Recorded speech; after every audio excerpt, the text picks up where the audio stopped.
बहुत स्वागत करता हूं अपने इस चैनल एरोमा केमिस्ट्री क्लासेस में। जो पीजीटी लेवल के क्वेश्चंस है और ये प्रीवियस ईयर के क्वेश्चंस मैं आपके सामने रख रहा हूं आज। ये क्वेश्चंस बहुत ही इंपॉर्टेंट हैं, इनको आप आज प्रैक्टिस करिएगा। CH2 group in malonic ester. Malonic ester में CH2 ग्रुप का नेचर क्या होता है? ऑप्शन आपके सामने दे रखा है, एसिडिक दे रखा है, और उसके बाद दूसरा जो ऑप्शन दिया हुआ है वो आपके सामने दिया है बेसिक। पहला ऑप्शन एसिडिक दिया है, दूसरा ऑप्शन बेसिक दिया है, तीसरा ऑप्शन आपके सामने न्यूट्रल दिया हुआ है कि न्यूट्रल भी क्या हो सकता है। और इसके बाद ऑप्शन आपके सामने एक डी दिया है, यानी कि डी ऑप्शन में लिखा है एसिडिक और बेसिक। एसिडिक और बेसिक, यानी कि ये बेसिक भी हो सकता है और एसिडिक भी हो सकता है। तो आपको बताना चाहूंगा कि जो CH2 ग्रुप होता है मैलोनिक एस्टर में वो एसिडिक होता है। क्यों एसिडिक होता है आपको बताऊंगा कि अगर इस CH2 ग्रुप को सपोज कर लेते हैं किसी बेस के साथ में रिएक्शन करा देते हैं, तो इसका मतलब ये दोनों हाइड्रोजन CH2 ग्रुप के रिप्लेस हो जाते हैं। और दोनों हाइड्रोजन रिप्लेस होने का मतलब ही हो जाता है कि ये ग्रुप जो है वो नेचर में एसिडिक होता है। तो हम जो सिंपल सी बात बताऊं कि इसमें जो आंसर लगाना होता है CH2 ग्रुप जो है वो एसिडिक क्यों है, वो आपको पता लग जाएगा कि यहाँ पर मैलोनिक एस्टर में CH2 ग्रुप एसिडिक होता है। एक एसिटिक एस्टर होता है, एक मैलोनिक एस्टर होता है। अगर मैं मैलोनिक एस्टर का फार्मूला लिखता हूं तो आपको पता होना चाहिए, यहाँ पर COOC2H5 लिखता हूं और यहाँ पर भी आपका COOC2H5 लिखता हूं। ये मैलोनिक एस्टर हो जाता है। इसी तरीके से क्वेश्चन नंबर मैं सेकंड पर आता हूं। क्वेश्चन नंबर फर्स्ट आपका ये हो गया। क्वेश्चन नंबर सेकंड क्या पूछ रहा है कि number of the pi electrons in naphthalene, यानी कि मैं यहाँ पर लिखे दे रहा हूँ number of pi electrons in. Diagram बना हुआ है, ये 2006 का पेपर अगर आपके पास में हो तो निकाल लीजिए और 2006 का पेपर मिलान कर लीजिए, आपको पता लग जाएगा कि वही क्वेश्चन है। Number of the pi electrons in naphthalene. Option आपके सामने दिया हुआ है, पहला ऑप्शन आपके सामने दिखा रहा है ये कि ये आपका यहाँ पर सब यहाँ दिया है 6 दिखा रहा है, दूसरा ऑप्शन दिखा रहा है यहाँ पर 10 दिखा रहा है, तीसरा ऑप्शन आपको दिखा रहा है ये 4 और चौथा ऑप्शन आपको दिखा रहा है ये 5। तो आपको पता हो जाना चाहिए यहाँ पर कि ये जो number of the pi electrons है मैं यहाँ पर कैलकुलेट कर दे रहा हूँ। नंबर ऑफ पाई बॉन्ड पहले चेक कर लेता हूँ, पाई बॉन्ड गिन लीजिए। पाई बॉन्ड हो गए 1 2 3 4 5, यानी कि 5 पाई बॉन्ड है। और जब 5 पाई बॉन्ड हो जाते हैं तो ये 5 पाई बॉन्ड का मतलब 10 इलेक्ट्रॉन्स हो जाएंगे, 10 पाई इलेक्ट्रॉन्स हो जाएंगे। तो आंसर फिर आपको टिक कर लेना चाहिए बी पार्ट। तो आंसर बी पार्ट टिक कर लीजिए। इस तरीके से आगे बढ़ते रहिए। इसी तरीके से क्वेश्चन नंबर, अगर मैं क्वेश्चन नंबर चल लेता हूँ 3 पर, तो क्वेश्चन नंबर थर्ड बहुत ही इंपॉर्टेंट है, ढूंढ करके लाया हूँ आपके लिए। ये क्वेश्चन दिया हुआ है, कंपाउंड दिया हुआ है आपके सामने। ये एक बेंजीन बना करके दे दिया इन्होंने। बहुत ही सिलेक्टेड क्वेश्चन, 2006 का पेपर निकालिए, आपको पता लग जाएगा। और यहाँ पर मैंने लंबी सी लाइन खींची, उस लाइन के ऊपर लिखे दे रहा हूँ, इस लाइन के ऊपर लिखे दे रहा हूँ, ये लिखा हुआ है CH3 का होल ट्वाइस लिखा है और आगे CH2Cl लिखा है और फिर AlCl3 एनहाइड्रस लिखा है। तो यहाँ पर मैं लिख देता हूँ AlCl3 एनहाइड्रस लिख रहा हूँ। अब इस पे पूछा है कि यहाँ पर क्वेश्चन मार्क दिया है कि आखिरकार क्या बनेगा। ऑप्शन आपके सामने है, ऑप्शन आपकी स्क्रीन पर दिखा रहा हूँ। Number A option n propyl chloride दिया हुआ है, तो पहला ऑप्शन एन प्रोपाइल क्लोराइड लगा देता हूं। दूसरा ऑप्शन आपके सामने आइसोप्रोपाइल क्लोराइड लिख देता हूं, आइसोप्रोपाइल क्लोराइड लिखे दे रहा हूं। और इसके बाद तीसरा ऑप्शन आपके सामने लिखे दे रहा हूं मैं यहाँ पर टर्सरी ब्यूटाइल क्लोराइड, यहाँ पर टर्सरी ब्यूटाइल क्लोराइड लिखे दे रहा हूं। और चौथा ऑप्शन आपको दिया है नन, इसमें से कोई नहीं। तो अब जब आप बना करके देख लीजिए, क्या ऐसी संभावना है कि, देखिए मैं आपको बताता हूं कि करना क्या है। ये जो कंपाउंड मिल रहा है, ये रिएक्शन जब करेगा तो प्रोडक्ट क्या बनना है, पहले तो मैं इसकी रिएक्शन आपको समझाने की कोशिश करूंगा। देखिए जरा समझाता हूं आपको, बढ़िया से समझाने की कोशिश करूंगा। यहाँ पर सबसे पहले इन दोनों की आपस में रिएक्शन कराता हूँ, यानी कि CH3 और यहाँ पर आपका CH3 ले लेता हूँ, फिर यहाँ पर CH और यहाँ CH2 Cl ले लेता हूँ। इसकी पहले AlCl3 से एनहाइड्रस AlCl3 से जब रिएक्शन होगी तो आपको पता हो जाना चाहिए ये कार्बोकैटायन बनेगा, और कार्बोकैटायन जब बनेगा तो ये कार्बोकैटायन किस डिग्री का बनने वाला है ये आपको यहाँ दिखाइए। कार्बोकैटायन बन गया और साथ में आपका एनहाइड्रस AlCl3 जो था वो एनहाइड्रस AlCl4 में नेगेटिव में कन्वर्ट हो गया। अब ये इलेक्ट्रोफाइल जब अटैक करेगा तो अटैक करने का मतलब बेंजीन पर जब ये अटैक करेंगे साहब तो आपको पता हो जाना चाहिए कि बेंजीन पर ये कंपाउंड जब अटैक कर रहा है तो यहाँ पर आ गया आपका CH और यहाँ पर आ गया आपका CH3, यहाँ पर आपका CH2 पॉजिटिव, तो यहीं से जुड़ेगा जाकर के, और जब यहाँ से जुड़ेगा तो ये बेंजीन के ऊपर जो प्रोडक्ट मिलना चाहिए वो यहाँ पर CH2 आएगा, यहाँ CH और इधर से आपका CH3, यहाँ से CH3। तो अब इसमें जो ऑप्शन मुझे दिखाई दे रहा है, अगर नंबरिंग नॉमेनक्लेचर को आप चेक करना चाहें पॉसिबिलिटी हो जाएगी। और लेकिन एक चीज और भी ध्यान रखनी, ये अपने आप को स्टेबलाइज करेगा, और अपने आप को स्टेबलाइज ये प्राइमरी में, सेकेंडरी में, टर्सरी में अपने आप को स्टेबलाइज करेगा।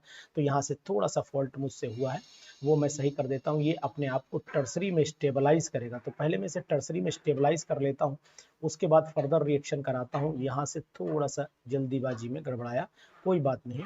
यहाँ पर मैं क्या कर लेता हूँ, इससे जो है वो रिएक्शन करा करके इसको रिएक्शन में ले आता हूँ, यानी कि ये अपने आप को पहले इसे स्टेबलाइज कराता हूँ। CH3 हो गया, ये CH हो गया, ये यहाँ पर भी CH3 है, यहाँ CH और ये CH2 पे पॉजिटिव। अब ये स्टेबलाइज करेगा अपने आप को, स्टेबलाइज करने के बाद कन्वर्ट कर देगा। CH3 हो गया, यहाँ पर आपका CH3 हो गया, यहाँ पर आपका CH3 हो गया, और यहाँ पर आपका हो गया ये पॉजिटिव साइन। तो अब ये इस कंडीशन में जब चेंज हो गया तो अब ये अटैक करेगा, और जब ये अटैक करेगा तो इसका मतलब फिर n propyl chloride butyl isopropyl यानी मतलब ही नहीं हुआ, तो सिंपल से बेंजीन में जुड़ेगा जाकर के। और जब ये बेंजीन पे जुड़ेगा, यानी एरो पे मैं यहाँ पर बेंजीन लिख देता हूँ और बेंजीन में जोड़ दीजिए, तो फिर आपका कंपाउंड ये बन जाता है, जो इसमें कोई ऑप्शन नहीं दे रहा है, यहाँ यहाँ जुड़ जाएगा, यानी नो ऑप्शन नन वाले पर मैं यहाँ पर टिक कर देता हूँ। तो ये हो गया, आप इसमें यूज कर सकते हैं। नेक्स्ट हम आ जाते हैं इस पेज पर, और नेक्स्ट पेज पर मैं आपको लिए चलता हूँ, और इस पेज पर मैं आपको बताऊंगा कि हम लोग किस तरीके से आगे बढ़ रहे हैं। जैसे अब मान लीजिए इस पेज पर हम लोग लिखेंगे नेक्स्ट क्वेश्चन को, ये तो आपका ऑप्शन भी हो गया। एक क्वेश्चन और भी आपको दिखा रहा हूँ, बहुत अच्छा क्वेश्चन है जो हमारे पास में यूज किया हुआ क्वेश्चन, मतलब ऐसा बोले कि आया हुआ क्वेश्चन है। तो एक ऑप्शन, जैसे जो पहला वाला क्वेश्चन मैंने आपको दिखाया था, देखिए पहला वाला क्वेश्चन मैं आपको यहाँ दिखाता हूँ। शुरुआत में आइए जरा, ये वाला क्वेश्चन देखिए, ये नंबर ऑफ द, इसी के बेस पे क्वेश्चन आया हुआ है, इस सीट पर मैं इसे यूज करने जा रहा हूँ। क्वेश्चन नंबर नेक्स्ट हो गया, क्वेश्चन नंबर 4 हो गया हमारा। और चौथा क्वेश्चन कह रहा है, चौथा क्वेश्चन हमारे सामने ये कह रहा है कि सर, इसको मैं जरा पेन अपना ठीक कर लूँ, देखता हूँ और कोई पेन मिल जाता है मुझे, माइंड ठीक। तो यहाँ पर मैं लिख रहा हूँ क्वेश्चन, जरा ध्यान दीजिएगा।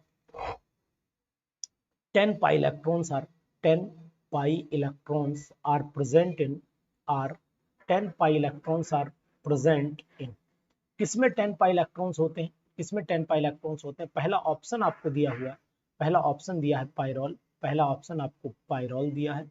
दूसरा ऑप्शन आपको इन्होंने फ्यूरॉन दिया है, दूसरा ऑप्शन आपका फ्यूरॉन दिया है। तीसरा ऑप्शन इन्होंने थायोफीन दिया है, थायोफीन दिया है। और चौथा ऑप्शन इन्होंने दिया है आपका नेफ्थलीन। तो अभी मैंने पीछे भी कराया है वो क्वेश्चन, ये भी क्वेश्चन आया हुआ है, तो फिर आंसर यहाँ पर नेफ्थलीन में टिक करना पड़ेगा, टिक करना पड़ेगा। क्वेश्चन नंबर नेक्स्ट पे आइए, क्वेश्चन नंबर 5 पे आ जाते हैं। और ये 5 क्वेश्चन भी बहुत ही अच्छा है, बहुत ही अच्छा क्वेश्चन है। पूछ रहा है कि यानी कि जो मॉडल है लिक्विड ड्रॉप मॉडल जो होता है वो किससे जुड़ा हुआ है। तो लिक्विड ड्रॉप मॉडल इज, यहाँ पर लिखे दे रहा हूँ, drop liquid drop model, liquid drop model is related to, is related to liquid drop model किससे जुड़ा हुआ है वो आपको बताना पड़ेगा।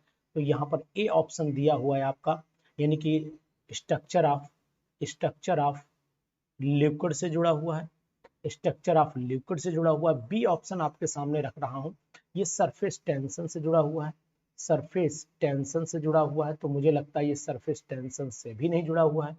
तीसरा ऑप्शन आपके सामने दिया जा रहा है कि ये न्यूक्लियस से जुड़ा हुआ है, तो मुझे लगता है कि यही ऑप्शन न्यूक्लियस है ना, न्यूक्लियस, स्ट्रक्चर ऑफ न्यूक्लियस, यानी ब्रैकेट में लिखे दे रहा हूँ, अपनी तरफ से लिख रहा हूँ स्ट्रक्चर ऑफ न्यूक्लियस। इसके बाद डी ऑप्शन में आपका दिया है नन। तो यहाँ पर जो बेस्ट आंसर है वो आपको बताना चाहूंगा कि बेस्ट आंसर मुझे जो महसूस हो रहा है वो बेस्ट आंसर आपका ये वाला न्यूक्लियस वाला बेस्ट आंसर है। इसमें आप न्यूक्लियस टिक कर सकते हैं, तो न्यूक्लियस होगा। इसके बाद क्वेश्चन नंबर 6 पर आ जाइए। क्वेश्चन नंबर 6 आपको क्या करता है वो भी आप ध्यान दे लीजिए, वो भी ध्यान दे लीजिए। क्वेश्चन जो 6 मैंने उठाया है ये क्वेश्चन बहुत ही इंपॉर्टेंट है और आया हुआ क्वेश्चन है कि नेल पॉलिश रिमूवर में कौन सा एस्टर यूज होता है। तो यहाँ लिख देते हैं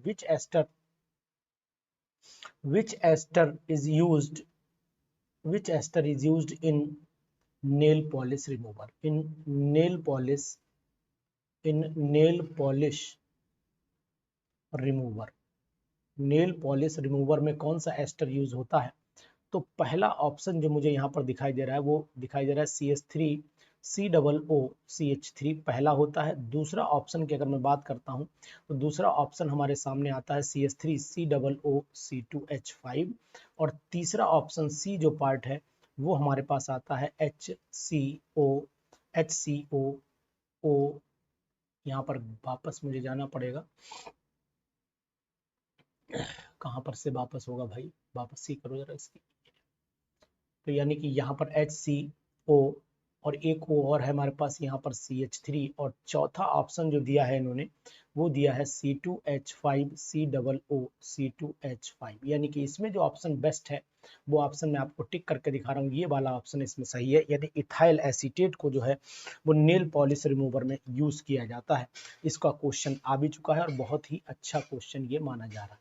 इस तरीके से क्वेश्चन नंबर 7 पर आ जाइए। क्वेश्चन नंबर 7 आपके लिए क्या क्या लेकर के आया है वो देखते हैं। तो यहाँ लिख देते हैं क्वेश्चन नंबर 7, यानी कि लिखा हुआ है कि जो डेंसिटी है वो मैक्सिमम होगी। The density of the neon, यहाँ पर लिखता हूँ the density of neon is maximum at यहाँ पर ऑप्शन दे रहे हैं आपके सामने। ऑप्शन नंबर 1 दिया है कि एसटीपी पर मैक्सिमम होगी डेंसिटी। दूसरा ऑप्शन बी पार्ट है, बी पार्ट में दिया है 0 डिग्री सेल्सियस और 2 एटीएम पर होगी, 0 डिग्री सेल्सियस एंड 2 एटीएम। और तीसरा ऑप्शन आपका दिया है 273 डिग्री सेल्सियस है ना, और 1 एटीएम दिया हुआ, 1 एटीएम दिया हुआ है। और चौथा ऑप्शन जो आपको मिल रहा है वो 273 डिग्री सेल्सियस और यहाँ पर 2 एटीएम दिया हुआ है। तो बेस्ट जो मुझे आंसर मिला है वो बेस्ट आंसर यहाँ पर 0 डिग्री सेल्सियस है और एटमॉस्फेयर प्रेशर ज्यादा होना चाहिए, वही नियॉन की डेंसिटी मैक्सिमम एग्जिस्ट करती है। तो यहाँ पर बी ऑप्शन चला जाना चाहिए। 8वां क्वेश्चन देख लेते हैं। क्लेप्रियन इक्वेशन कौन सी है। तो विच वन इज क्लेप्रियन, यानी कि यहाँ मैं लिखे दे रहा हूँ कि क्लेप्रियन इक्वेशन इज, यहाँ पर पूछा गया है कि क्लेप्रियन इक्वेशन कौन सी। ऑप्शन भी आपको दिखा रहा हूँ क्लेप्रियन इक्वेशन के लिए दे रखा है। पहला ऑप्शन आपका दिया है dp/dt इज इक्वल टू दिया है डेल्टा एच ब्रैकेट में v2 माइनस v1 और नीचे आ जाइए यहाँ पर दिया है आपका t। एक तो ये है। दूसरा ऑप्शन पे चले आते हैं तो दूसरा ऑप्शन आपके सामने यहाँ पर dp/dt इज इक्वल टू दिया है t और ब्रैकेट में v2 माइनस v1 और नीचे आपका दिया है यहाँ पर डेल्टा h। तीसरा ऑप्शन अगर मैं चला जाता हूँ, इसे बी मान लीजिए, इसे बी कर लीजिए।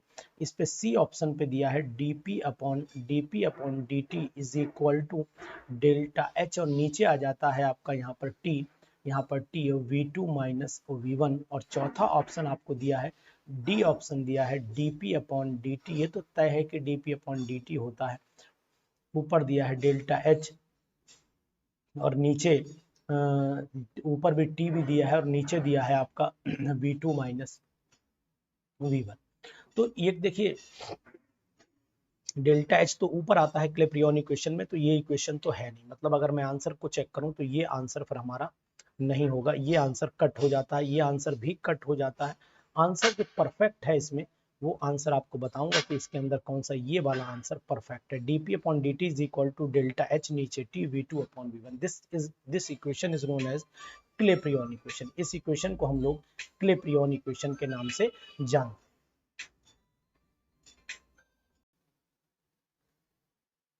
क्वेश्चन नंबर नेक्स्ट हमारा क्या है वो भी आपको बता रहा हूँ। क्वेश्चन नंबर नेक्स्ट बहुत ही इंपॉर्टेंट है और आया हुआ क्वेश्चन भी है, ये 2009 में आया है क्वेश्चन। इसको मैं आपको बता रहा हूँ कि the IUPAC name of the compound, यहाँ दिया है क्वेश्चन, मैंने नोट कर रखा है। IUPAC नेम ऑफ कंपाउंड, और जो आपको कंपाउंड दिया है उसका स्ट्रक्चर बना के इन्होंने दिया है। बहुत ही मैंने पढ़ाया भी अपनी लाइव क्लास के अंदर, ये कंपाउंड आपके सामने ये है। तो इसका IUPAC नेम क्या है। अब यहाँ पर IUPAC नेम में एक पहला ऑप्शन दिया है पायरिडीन, तो पायरिडीन तो इसका कॉमन नेम है, पायरिडीन इसका कॉमन नेम आता है। दूसरा ऑप्शन दिया है एजाइन, तो एक ऑप्शन इसका एजाइन भी है, और तीसरा ऑप्शन इसका दिया हुआ है एजीरिडीन, तो एजीरिडीन तो ये है नहीं, एजीरिडीन इसका नाम दिया है जो ये है नहीं। और चौथा ऑप्शन आपका एजोल दिया है, तो एजोल भी नहीं है। जहां तक मुझे याद है इसका कॉमन नेम पायरिडीन है और IUPAC नेम जो है वो इसका एजाइन है। तो शायद अगर आपको जानकारी है तो आप मुझे बताएंगे कि भाई इसका कॉमन नेम सर एजाइन माना जाता है, तो मैं यहाँ पर टिक करे दे रहा हूँ कि सर इसका एजाइन नेम, आप इसका एजाइन टिक कर लीजिए, this is the IUPAC name of compound, ये भी आप ध्यान रखिएगा। तो ये हमारा हो गया। इसके बाद हम लोग चल लेते हैं नेक्स्ट क्वेश्चन नंबर 10 की तरफ। क्वेश्चन नंबर 10 क्या कह रहा है, इसी तरीके से आपको लगातार क्वेश्चन देता हूं, क्वेश्चन बहुत ही इंपॉर्टेंट है आज की सीरीज में। ये वाला क्वेश्चन देखिए, द ऑर्बिटल एंगुलर मोमेंटम, ये भी क्वेश्चन आया हुआ है। The orbital angular momentum, the orbital angular momentum जो होता है वो कितना होता है। इसमें आप 2s ऑर्बिटल का दिया है, ये क्वेश्चन पहले भी बहुत बार रिपीट हो चुका है। इसमें ऑप्शन पहला है 1/2 h/2 पाई दिया है। दूसरा ऑप्शन इसमें दिया है 0, तो साहब आपको शायद जानकारी मिल चुकी होगी कि आंसर तो इसका फिर 0 ही है। इसके बाद h/2 पाई दे रखा है, और डी ऑप्शन इसके अंदर जो दिया है वो √2h/2 पाई। तो मतलब कोई नहीं, आपको आंसर पता ही है कि 0 आ जाएगा। एंगुलर मोमेंटम निकालने के लिए फार्मूला आपको पता है √LL+1 है ना, h/2 पाई हो जाता है। तो LL+1 का मतलब ये हुआ कि L की वैल्यू 0, तो बाकी सब फैक्टर पूरे 0 हो जाएंगे। तो क्वेश्चन नंबर 11 पर चले आते हैं। क्वेश्चन नंबर 11 पे चलते हैं। कह रहा है among the following which one give the positive iodoform test. यहाँ पर लिखे दे रहा हूँ among the following which one gives positive iodoform test. यहाँ पर पॉजिटिव आयोडोफॉर्म टेस्ट कौन देता है, पॉजिटिव I2 टेस्ट कौन देता है। तो पॉजिटिव आयोडोफॉर्म जो टेस्ट देने वाला है उसमें ऑप्शन भी दे रखा है।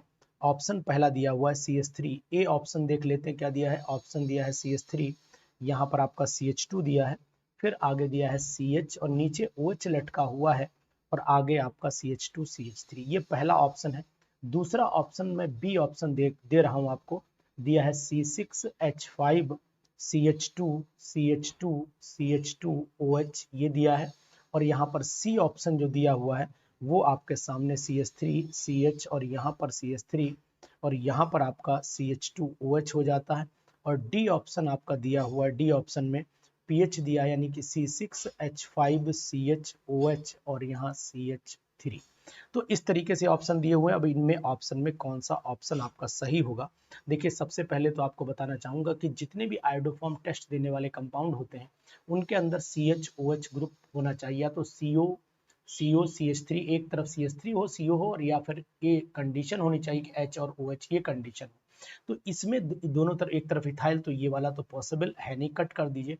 इस वाले में CH2OH है, ये वाला भी पॉसिबल नहीं है, ये वाला भी पॉसिबल नहीं कि एक तरफ CH3 होना ही चाहिए, डन है, और एक या तो फिर H होना चाहिए। अब यहाँ पर चाहे CH3 हो चाहे इधर एक बैलेंसी में H लगा हो तो पॉसिबिलिटी है, लेकिन इधर CH3 की पॉसिबिलिटी ये, यहाँ पर CH3 ये होना चाहिए। अब नीचे फिर पॉसिबिलिटी चाहे H लगा हो या फिर C2H5 लगा हो, दोनों पॉसिबिलिटीज हैं, तो ये भी कट जाता है। और इस कंडीशन पर ये भी नहीं आएगा, इस कंडीशन पर आपका ये भी नहीं आएगा, तो ये कट कर दीजिए, पॉसिबिलिटी है आपकी। ये मैं इस पे फिर ऑप्शन डी पे लगाता हूँ। डी ऑप्शन मुझे समझ में आ रहा है कि डी ऑप्शन इसका होगा, तो यहाँ पर इसका ऑप्शन आप मेरे हिसाब से डी लगाइए। तो D question tag question number 11 में आप लोग एक बार चेक भी करिएगा क्या डी आंसर इसका आ रहा है या नहीं आ रहा है। क्वेश्चन नंबर 11 में आप डी आंसर चेक करिएगा। क्वेश्चन नंबर 11 में डी आंसर आपको चेक करके मुझे बताना कि नहीं सर ये पॉजिटिव आइडोफॉर्म टेस्ट दे सकता है, ध्यान दीजिएगा। Question among the following with the positive, तो ये हमने कर लिया है। अब इसमें ये भी पॉसिबिलिटी हो सकती है कि आगे CH3 OH जो दिया, देखिए यहाँ पर एक CH3 भी मिल रहा है, OH भी मिल रहा है, ठीक है, डन है, कोई कंफ्यूजन मुझे नहीं लगता है। यहाँ पर आगे बढ़ लेते हैं इसी सीरीज में, क्वेश्चन नंबर नेक्स्ट ले लेते हैं।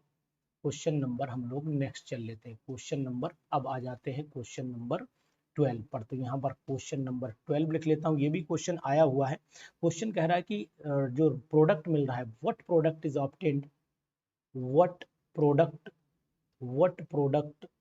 is obtained, what product is obtained on reaction of RMGX, Grignard भैया है, विद RMGX विद आपका हो जाता है, दिया है CH3 और यहाँ पर CH3C triple bond, CH3C triple bond, CH दिया हुआ है इस पे, है ना। इसके साथ प्रोडक्ट ऑप्शन क्या दे रखे, पहले मैं आपके सामने ऑप्शन रख देता हूँ। पहला ऑप्शन दिया है CH3, यहाँ पर CH डबल बॉन्ड CH2, ये पहला ऑप्शन है। दूसरा ऑप्शन है कि CH3C और यहाँ पर आप ट्रिपल बॉन्ड C और यहाँ पर CH3 रख दीजिए। उसके बाद C ऑप्शन है आपके सामने, यहाँ पर CH3, यहाँ पर C, यहाँ पर H, यहाँ डबल बॉन्ड, यहाँ C, यहाँ H और यहाँ पर दिया है CH3 और चौथा ऑप्शन आपके सामने चला जा रहा है CH4। तो ये जानकारी आपको लेनी चाहिए कि ग्रिग्नार्ड रिएजेंट जब भी रिएक्शन करता है तो ग्रिग्नार्ड रिएजेंट रिएक्शन करने के बाद जो प्रोडक्ट बनाएगा वो प्रोडक्ट आपके सामने बिल्कुल जग जाहिर है कि ये प्रोडक्ट भाई ये RMGX जो है ये वाला, ये RMGX में MGX तो इससे रिएक्शन करेगा और H इससे चला जाएगा। मतलब रिएक्शन पूरी अगर मैं दिखाना चाहूँ यहाँ पर तो वो भी दिखा सकता हूँ। CH3C ट्रिपल बॉन्ड CH दिया, इसकी रिएक्शन मैंने RMGX से कराई, ये वाला H से जुड़ जाता है, यानी प्रोडक्ट आपके सामने RH बन जाता है और साथ में बन जाएगा CH3C ट्रिपल बॉन्ड C, यहाँ पर MGX बनता है। तो सिंपल सी बात है कि मीथेन पर मुझे टिक कर देना चाहिए कि भाई प्रोडक्ट इसमें मीथेन बनेगा। एक बात, इसके बाद चले आते हैं हम लोग क्वेश्चन नंबर चल लेते हैं 12, क्वेश्चन नंबर 13 पे चल देते हैं। 15 क्वेश्चन कराऊंगा आपको आज, ज्यादा नहीं। क्वेश्चन नंबर 13 पर हम लोग चलते हैं।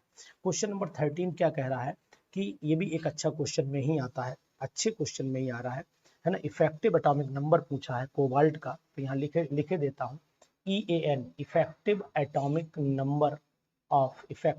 नंबर ऑफ किसका, कोबाल्ट का, यानी कि effective atomic number of cobalt in compound का नाम दिया है CO, EN का CO, हाँ CO EN का whole twice Cl2, CO EN का होल ट्वाइस और यहाँ पर आपका Cl2 दे रखा है और इसके ऊपर लगा रखा है इन्होंने एक पॉजिटिव। तो अब यहाँ पर इफेक्टिव एटॉमिक नंबर में ऑप्शन दिया है, ऑप्शन आप बताइएगा। ए ऑप्शन में 27 आया है, बी ऑप्शन में आपके सामने 36 आया है, सी ऑप्शन में आपके सामने 33 आया है और डी ऑप्शन में आपके सामने आया हुआ है 35। तो इस तरीके से ऑप्शन उसमें टिक कर लीजिए। EN का एटॉमिक नंबर जो यानी कि CO का एटॉमिक नंबर होता है 27 होता है, तो CO का इफेक्टिव एटॉमिक नंबर जब निकालेंगे तो यहाँ पर 27 हो गया। पहले मैं इसे CO को सही कर दूं, नहीं तो आपको क्या लिख दिया, चलिए मैं इसे सही कर लेता हूँ और यहाँ लिखता हूँ CO का, ये आ गया आपका CO का इफेक्टिव एटॉमिक नंबर 27, माइनस का 3 हो जाता है और प्लस का यहाँ पर लिगेंड 2, ये आ गया आपके 2 इंटू नंबर ऑफ, ये तो ये 2 दूनी 4 दूनी 8 है ना। ये यहाँ पर एक लोन पेयर डोनेट करेगा, 2 डोनर साइट है, 2 डोनर साइट है, तो इसका मतलब हुआ कि 2 2 4 दूनी 8 है ना, 8 और 2 10, 8 और 4 12 जोड़ना पड़ेगा। जब मैं 12 इसमें जोड़ने जा रहा हूँ तो इसका मतलब ये हुआ कि भाई एक जो EN है, एक EN 2 डोनर साइट प्रोवाइड करेगा, तो ये 2 डोनर साइट है EN 2, तो इसका मतलब 4 और 2 6, तो इसका मतलब 6 हो गए, 4 और 2 6 हो गए और 6 दूनी 12, यानी 2 EN 4 दूनी 8 हो गए, 8 और ये एक 8 और 4 12, यानी कि 12 electron, 2 into number of donor sites provided by the ligands, ये हम लोग कर लेते हैं। तो इस तरीके से अगर मैं इसका आंसर निकालता हूं तो इसका आंसर जो आता है वो चेक भी कर लेता हूं। देखो कितना आ रहा है, ये बचा आपका 3, यानी कि ये 3 घटा दीजिए तो 24 बचा, और प्लस का 12 कर दीजिए तो फिर 36 आंसर आ रहा है, यानी कि 36 का मतलब हो गया कि ऑप्शन नंबर ये आ गया। और इसके बाद क्वेश्चन नंबर नेक्स्ट पे चल लेते हैं। क्वेश्चन नंबर नेक्स्ट आ जाता है हमारे सामने। क्वेश्चन नंबर नेक्स्ट बढ़ा लेते हैं हम लोग। क्वेश्चन नंबर नेक्स्ट हुआ 14। क्वेश्चन नंबर 14 इंपॉर्टेंट क्वेश्चन, जितने भी बोलूंगा आपको इंपॉर्टेंट क्वेश्चन बोलूंगा, उससे कमजोर क्वेश्चन कोई भी नहीं बोलूंगा। यहाँ पर लिखे दे रहा हूँ, which is not aromatic, which of the following heterocyclic compound is not aromatic। तो क्वेश्चन है which of the following which of the following is not aromatic, इसमें से कौन सा एरोमेटिक नहीं है। पहला ऑप्शन दिया है इन्होंने, पहला ऑप्शन दिया है पायरेडिन, तो ये तो भाई एरोमेटिक होता है, दुनिया जानती है। This is aromatic, this is aromatic. B option आपका दिया हुआ है, बी ऑप्शन इन्होंने दे रखा है पायरोल, तो पायरोल भी एरोमेटिक है, तो पायरोल भी एरोमेटिक है, तो ये भी नहीं कटेगा। सी ऑप्शन दिया है इन्होंने फ्यूरॉन, तो ये भी फ्यूरॉन भी एरोमेटिक कंपाउंड होता है। और आपका ए बी सी डी, और ये ऑप्शन दिया है इन्हें पिपराइडिन दिया है, पिपराइडिन मिल गया आंसर, पिपराइडिन। तो पिपराइडिन इज नॉन, ये एरोमेटिक कंपाउंड नहीं है, तो इसको मैं कट कर देता हूँ, यही आंसर बनेगा। तो यहाँ पर डी। और एक लास्ट क्वेश्चन आपके सामने डिस्कशन करने जा रहा हूँ। 15वां क्वेश्चन आपके स्क्रीन पर आएगा, चेक करिए। 15वां क्वेश्चन आपकी स्क्रीन पर आएगा, ये क्वेश्चन नंबर 15 पे चले जाइए। क्वेश्चन नंबर 15, ये भी बहुत ही इंपॉर्टेंट क्वेश्चन है, ये भी आपको बता दे रहा हूँ। यानी कि अगर आपसे पूछा जाए कि हाउ मेनी टाइम्स, यहाँ दिया हुआ है अप्रोक्सीमेट कर देता हूँ, how many times how many times is the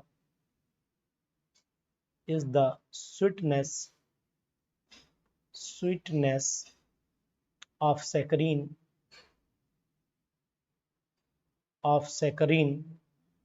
greater than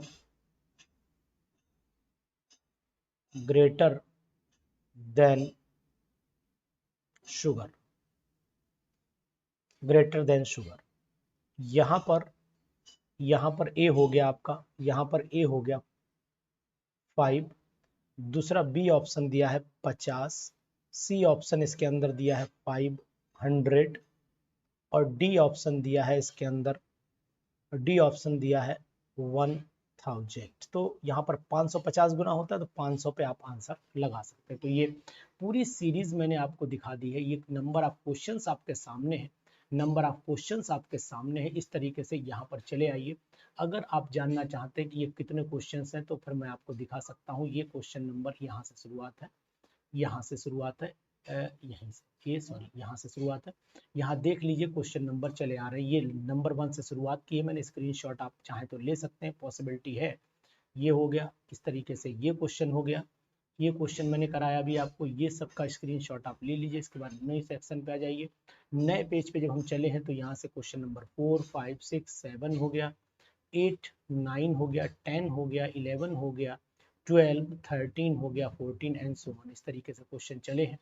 13, 7 हो गया, 8 हो गया, 9, 10, 11, 12 हो गया, इससे 13, 14 एंड 15, 13, 14 एंड 15, ये मैंने क्वेश्चंस आज आपको कराए। तो इन क्वेश्चंस को करिए, और प्रैक्टिस करने के बाद आप मुझे कमेंट जरूर लिख करके भेजिएगा। और अगर वाकई में पढ़ना चाहते हैं, लाइव क्लास लेना चाहते हैं, और नेक्स्ट ईयर के लिए बुकिंग चल रही है और चाहते हैं, तो नेक्स्ट ईयर तैयारी में भरपूर उम्मीद अगर आपको कहीं से कहीं तक लगती है, तो आप क्या करिए, नंबर नोट कर लीजिए, इस पर आप मुझे कांटेक्ट कर सकते हैं। नंबर हर वीडियो में लगभग बता रहा हूँ, नंबर नोट करिए 9473702711। इस नंबर पर आप कांटेक्ट कर सकते हैं, व्हाट्सएप नंबर भी यही है।